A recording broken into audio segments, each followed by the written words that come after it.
Welcome to bird media. నేను మీ పవన్ కృష్ణమూర్తి. దర్శకుడు రామ్ గోపాల్ వర్మ అంటే ప్రస్తుతానికి వివాదాలు ఏమీ పెట్టుకోవట్లేదు కాబట్టి వివాదాస్పద దర్శకుడు అనడానికి లేదు.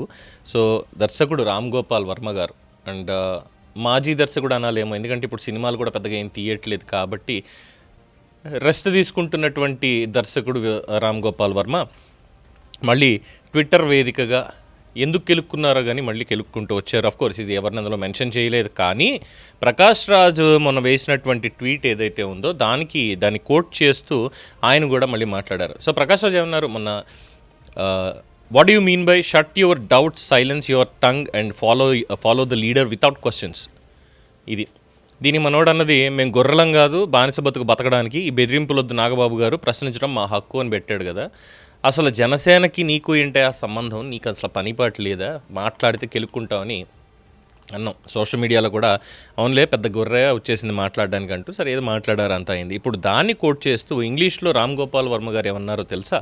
In effect what you mean is, in a democracy a leader is given a responsible position by people who trusted him to take care of their issues. He is not been crowned as king. అనగా దీని యొక్క తెలుగు సారాంశం ఏమనగా, అంటే మీ ఉద్దేశం ఏమిటంటే ప్రజాస్వామ్యంలో ఒక నాయకుడు ప్రజల సమస్యలను పరిష్కరించాలనే నమ్మకంతో ప్రజలు అప్పగించిన బాధ్యతాయుతమైన పదవిలో ఉంటాడు. అతనికి రాజ్యాభిషేకం చేసి రాజుని చెయ్యలేదు. సూటిగా చెప్పాలంటే ప్రజాస్వామ్యంలో నాయకుడు ప్రజల సేవ కోసం ఎన్నుకోబడతాడు, పాలించడానికి కాదు. ప్రజలు అతనికి బాధ్యతను అప్పగించారు కానీ కిరీటం పెట్టి రాజుని చేయలేదు అని. కిరీటం పెట్టి రాజుని చేయలేదు అన్నాడు. అంటే ఎవరిని ఉద్దేశించి? పవన్ కళ్యాణ్ గారు మిమ్మల్ని ఇక్కడ కిరీటం పెట్టి మిమ్మల్ని రాజుని చేయలేదు, మీరు పాలించడానికే ప్రజలు మిమ్మల్ని ఎన్నుకున్నారు అని పవన్ కళ్యాణ్ గురించి మళ్ళీ మాట్లాడాడు. అంటే పేర్లు లేవు ఇక్కడ, చెప్తున్నాం కదా 3 సందర్భాల నుంచి కూడా పేర్లు మెన్షన్ చేయకుండా మాట్లాడడం. బట్ ఆఫ్ కోర్స్ దానికి రిలవెంట్గా పవన్ కళ్యాణ్ గారు తీసుకునేటువంటి ఏదో ఒక స్టెప్ని బేస్ చేసుకుని పేరు లేకుండా ఆయన టార్గెట్ చేసేటువంటి ప్రయత్నం ఇటు ప్రకాష్ రాజ్ కావచ్చు, ఇప్పుడు రామ్ గోపాల్ వర్మ కావచ్చు చేసుకుంటూ వచ్చారు. సో మీరు వస్తానంటే మేము వద్దంటామా?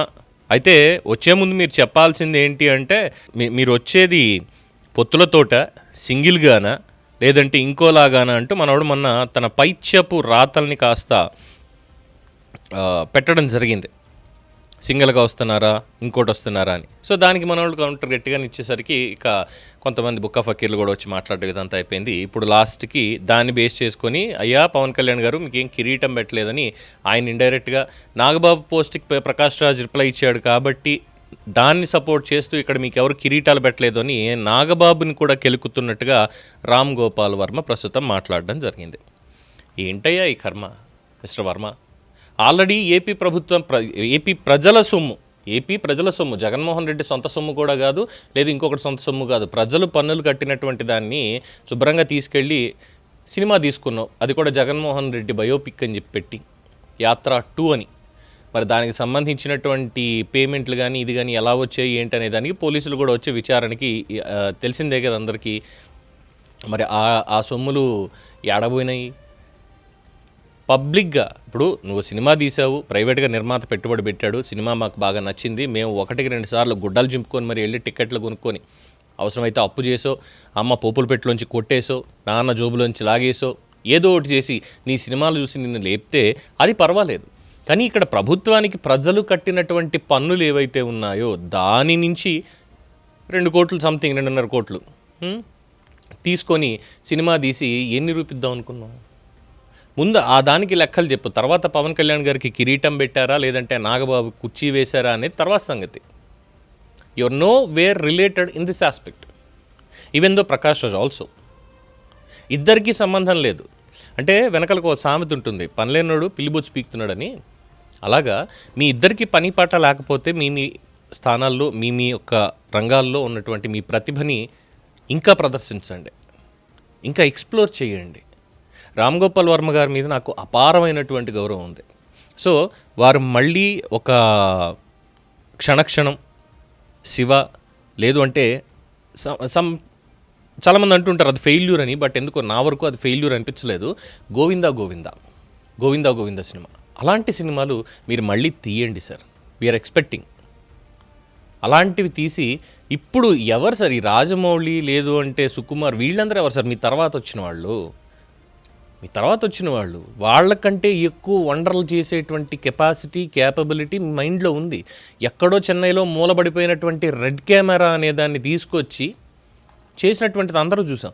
5D కెమెరాలతోటి పెళ్ళిళ్ళకు ఫోటోలు తీసుకునేటువంటి కెమెరాతోటి ఏకంగా డిపార్ట్మెంటా సంథింగ్ రాణా అండ్ అమితాబ్ బచ్చన్ సంజయ్ దత్ వీళ్ళతో కలిపి ఒక సినిమా తీసేశారు. మీరు ఒక సినిమా తీసేశారు. So we were amazed. సో అలాంటి స్కిల్ ఉన్న రామ్ గోపాల్ వర్మని సమాజం కోరుకుంటుంది, అంతేగాని మిగతా వాటికి కాదు. ఎస్పెషల్లీ ఆంధ్రప్రదేశ్ పాలిటిక్స్లో మీకు అసలు స్థానం అనేది లేదు. ఇక ప్రకాష్ రాజ్ గారు విలక్షణ నటుడు, వెళ్ళి ఆ విలక్షణమైనటువంటి నటనని ఆ విద్వత్తుని ఆయన చూసుకుంటే బాగుంటుంది. సరే, సమాజం పట్ల రాజకీయాల పట్ల అంటే బెంగళూరు రాజకీయాలు కర్ణాటక రాజకీయాల్లో ఎప్పటి నుంచో ఉన్నారు కాబట్టి పోటీ చేసి ఓడిపోయినప్పటికీ కూడా అక్కడ బెంగళూరుకి సంబంధించి లేదు కర్ణాటకకు సంబంధించి చూసుకుంటే ఇంకా బాగుంటుంది. ఆంధ్రప్రదేశ్ దాంట్లో వచ్చి వేలు పెట్టి వాసన చూడాల్సినటువంటి పని లేదు అని చాలామంది మాట్లాడుతున్నారు. సో దీంట్లో ఇప్పుడు వర్మగారు కూడా వచ్చారు కాబట్టి వారికి కూడా అంతే. అనవసరంగా ఆయనకి ఎలకద్దు, అనవసరంగా తర్వాత తిట్లు తినొద్దు. ఇప్పటికే ఒక పెద్ద పెంట అయ్యింది మీ వల్ల.